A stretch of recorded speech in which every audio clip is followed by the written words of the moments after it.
안녕하세요. 부서부동산 스터디입니다. 12월 5일 일일 브리핑 해보도록 하겠습니다. 한방에 훅 가네.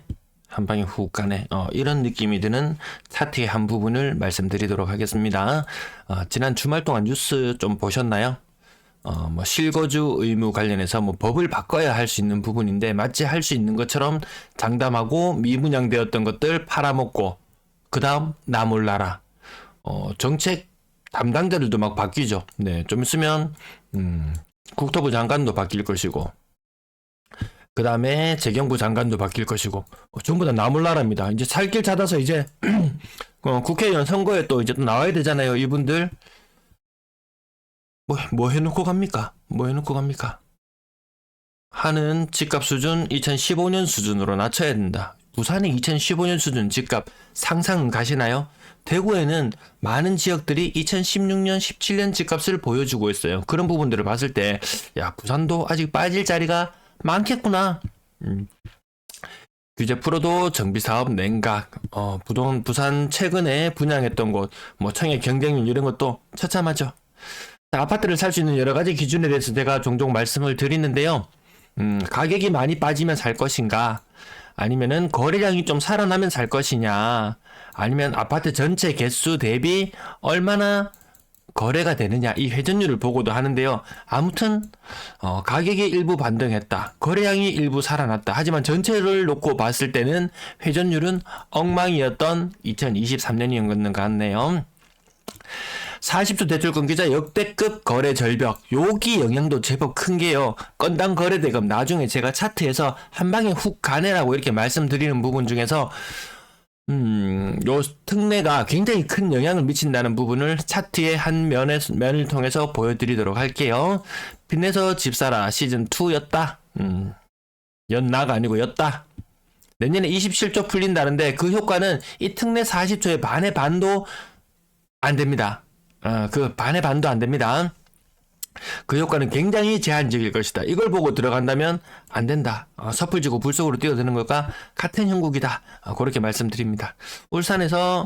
울산이었던가요? 요거 좀 안타까운 소식이 있었죠. 네. 빚 못 갚아 경매에 나가가지고요. 경매 낙찰 받은 사람들이 마지막 경고 이렇게 해놓고 붙여놓고 이게 명도해야 되는 과정, 이거 명의를 넘겨와야 되는 과정이죠. 명도해야 되는 과정, 이게 순탄치가 않습니다. 유튜브 영상 가는 이런 거 찾아보다 보면요, 집 안에 다 때려 부숴놓고 나가고 이런 사람도 있습니다. 막 샷시 이런 거 있잖아요. 막 글라인더 이런 걸 해가지고 다 갈아가지고 다 착사를 내버리고 이렇게 강한 경우도 있고, 경매가 하나의 방법도 될 수 있지만 오히려 지난 1년 그 이전 한 1년 전쯤에 금매나 이런 것들을 거래되는 것을 보니까 차라리 명도나 이런 거 골치 아픈 것보다는 차라리 금매가 오히려 더 낫겠더라. 괜히 사람들 경매에 몰려들어가지고 가격만 천정부지로 높아지죠. 조금 가격이 괜찮네 싶어가지고 매력적으로 보면 사람들 막 20명 30명 막 이렇게 달라붙어요. 그런 것보다 오히려 금매를 잡는 게 차라리 낫겠더라. 정말 이런 거 보면 사람 할짓 못됩니다. 요 뉴스 한 자락인데요. 우리나라가 경험하지 못한 내년까지 1% 성장한다면 올해 1.4% 성장 가능할 것 같다. 상저하고를 그토록 주창하던 그분들은 자 내려옵니다. 자리에서 내려옵니다. 자리에서 내려오고 다른 자리를 찾아가게 되고, 아무튼 이게 한 번도 경험하지 못한 나라, 이게 일본식이라는 말이에요. 그냥 대놓고 일본을 닮아간다 이런 이야기 하긴 못하니까 경험하지 못한 최악의 경제 상황이 내년에 시작될 수 있다라고 합니다. 자영업자 비중도 굉장히 낮아져서 한 24, 5% 정도 하던 것이 한 20% 정도 수준까지 굉장히 낮아지곤 했는데요. 그러면 이 4%에 해당하는 비중, 이거 굉장한 비중이에요. 이거 부산의 300만 중에서 이거 숫자 계산하지 않을게요. 어쨌든 굉장히 많은 어려움을 겪고 있고 또한 예고되어 있다. PF 부실이라든지 어떤 문제들이 나왔을 때 이것도 해결된 거 있나요? 여러분들 전세 사기 나왔을 때 해결된 거 있나요? 해결된 게 있어요.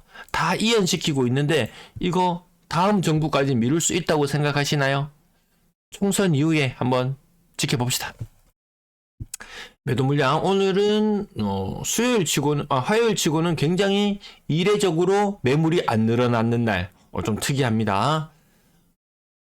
전세 물량은 살짝, 월세 물량 살짝, 임대 물량은 살짝 늘어났는 느낌이 들고요. 거래량 132건 많다는 느낌 드시나요?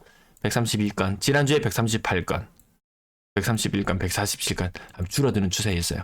1462건이죠. 지금부터 거래 많이 되면은 한 500건 정도 추가될 수 있어요. 그럼 1960건 이렇게 되는데요. 아마 요거는 지금 맥시멈으로 봤을 때 1973건 예상하고, 아무튼 거래량 2000건이 다시 무너져 내린다. 지난 1월과 2월 중간쯤 거래량, 중간쯤은 아니고 아무튼 2000건이 무너져 내린다라는 부분이 나름 시사하는 바가 있는 것 같고요. 자, 거래량 132건, 서울보다 많은 거래량. 거래량이 많으면서 좋은 것 같으면서도 찜찜한 느낌. 하지만 거래량 자체는 부산의 월별 거래량은 3000건에 근처도 가보지 못하는 그 정도 모습을 보여주고 있습니다. 신고가 대단해요. 20% 하락, 레미안 장전 31%, 32%, GSI 14%, 웬만한 거는 한 20%대. 근데 30% 이상 빠지는 거 많이 보이기 시작했을 거고요. 6억 이상 거래에 확연히 줄어드는 모습도 확인할 수 있을 겁니다. 요거 한 20% 정도 빠지는 거래가 눈에 많이 띄고요. 그 아래쪽 6억 아래쪽으로 내려와 보면은 보십시오. 고점 대비 좀 특수한 것들도 끼어 있는데, 아무튼 하락률만 보면 34%, 여기 위에는 25%, 38%, 25%, 25%, 25%, 26%, 26%. 은근히 건재하는 듯한 느낌. 대구는 지금 상상을 초월할 정도로 빠지거든요. 부산이 대구하고 같나라고 이야기했었지만 과거에 똑같이 닮아가는 모습 보셨잖아요. 주간 실거래 지수상으로는 부산이 계속 최악의 모습을 보여주고 있음에도 불구하고 가격은 생각보다 잘 버틴다. 그 말인즉슨 떨어질 구간이 많이 남아있겠구나. 또 다르게 이렇게 해석도 해볼 수 있습니다. 30% 가까이 빠지는 이런 모습들 많이 보이죠. 30% 이상 빠지는 모습 많이 보이고, 대구는 3억 이하 아파트가 40% 이상 빠지는 것들도 제법 많이 눈에 띕니다. 이런 거 보이시죠? 고점 대비 40%, 30%. 여기 실거주하는 입장에 있는 아파트, 아니면 4억짜리 아파트에서 5억, 6억으로 건너뛰어야 되는 그런 계층에 있는 아파트들이 또 요걸 팔고, 지금은 신축이 대세야. 신축 거래량이 많이 없는데요. 비싼 아파트가 역시 최고였어. 시간을 돌이켜보니까 최고였어. 그럼 과거에 사시면 됩니다. 우리는 미래를 보고, 자, 데이터의 흐름들을 보고 가격을 예측해 보면 되겠습니다. 느닷없이 막 40%씩, 34%씩, 이런 것들이 33%씩, 이런 것들이 제법 많이 출현하는 빈도가 높아지죠. 예. 이 빈도가 높아지다가 처음에는 한 5건 중에 1건 정도가 30% 이상 하락하나 싶었던 게 1년 전쯤에 그런 현상이 있었어요. 제가 실거래 건수를 5건, 6건씩 이렇게 묶어서 보여드리면 5개 중에 1개 정도 30% 이상 하락했네, 이런 느낌이었다가 상황이 심각해지니까 5건, 세종시 같은 경우에는 좀 많이 심했는데요. 상황이 심해지니까 5건 중에 어느새 2건 이상이 30% 이상 하락을 하더라. 그러다가 상황이 더 악화되기 시작하니까 5건 중에 3건, 거의 5건 중에 4건 가까이가 30% 이상 하락하는 그런 모습을 보였어요. 자, 혹여나 지금 언론에서 지금 계속 대폭락이라는 뉴스를 계속 내보내는데요. 이것이 혹여나 2차 하락이 시작이라면 부산은 정말 2차 하락이 정말 초입일 뿐이다.